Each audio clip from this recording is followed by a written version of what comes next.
عامر صاحب، آپ نے اپنے ادارے کا تھوڑا سا ذکر کیا، لیکن یہ آپ کا ادارے کا جو نام ہے یہ بڑا مشکل سا ہے، یہ بہت سے لوگ اس کو پروناؤنس بھی نہیں کر سکتے اس کا، اور اس کے جو مقاصد سے آپ نے جب اس کو اسٹیبلش کرنے کا سوچا تو ان کی بھی اگر تھوڑی سی وضاحت ہو جائے تو مہربانی ہوگی۔ یہ المورد عربی زبان میں گھاٹ کو کہتے ہیں، جہاں آپ پانی پیتے تھے لوگ، یا پانی لینے کے لیے جاتے تھے، یا اپنے جانوروں کو پانی پلانے کے لیے لے جاتے تھے۔ پتن یا گھاٹ، آپ نے یہ لفظ سنا ہوگا، تو اس کو عربی زبان میں مورد کہتے ہیں۔ مشکل نہیں ہے، بس صرف یہ ہے کہ انگریزی زبان کے جتنے بھی مشکل الفاظ ہوں لوگ اطمینان سے یاد کر لیتے ہیں۔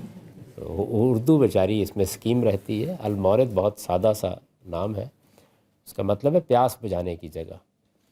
تو اس کا مطلب تو یہی ہے۔ باقی جہاں تک اس کا پروگرام ہے، یہ بنیادی طور پر ایک ریسرچ اور ایجوکیشن کا ادارہ ہے، بالکل ایسے ہی جیسے آپ کوئی یونیورسٹی قائم کرتے ہیں یا کوئی اور اسکول قائم کرتے ہیں۔ یہ کوئی جماعت نہیں ہے، کوئی تنظیم نہیں ہے، کوئی اس طرح کی چیز نہیں ہے۔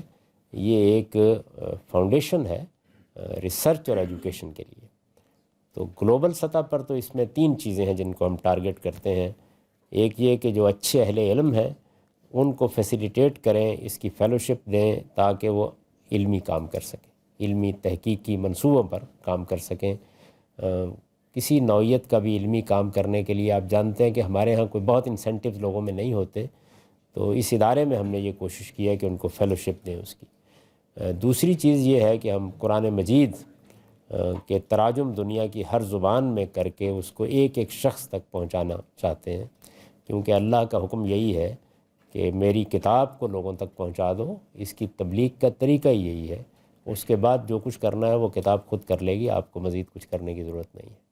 اور تیسری چیز یہ ہے کہ جو لوگ مسلمان ہیں یا اس کتاب کو پانے کے بعد اس کی طرف متوجہ ہوں، ان کی ایجوکیشن کا بندوبست کیا جائے۔ اس کے لیے ہم نے نصابات بنا دیے ہیں، میں نے ابھی ذکر کیا کہ 3 سطحوں پر بنا دیے ہیں۔ تو ایک طرح کی انفارمل ایجوکیشن کا ایک پورا نظام ہے جو ہم قائم کرنا چاہتے ہیں۔ ہماری میتھڈالوجی ایجوکیشن، ایجوکیشن اور ایجوکیشن ہے، تعلیم دینا، تعلیم دینا، تعلیم دینا۔ تو یہ کام ہے۔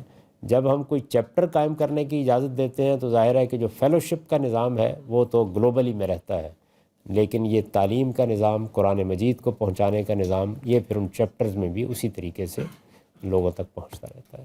تو یہ مختصر سا تعارف ہے اس کا۔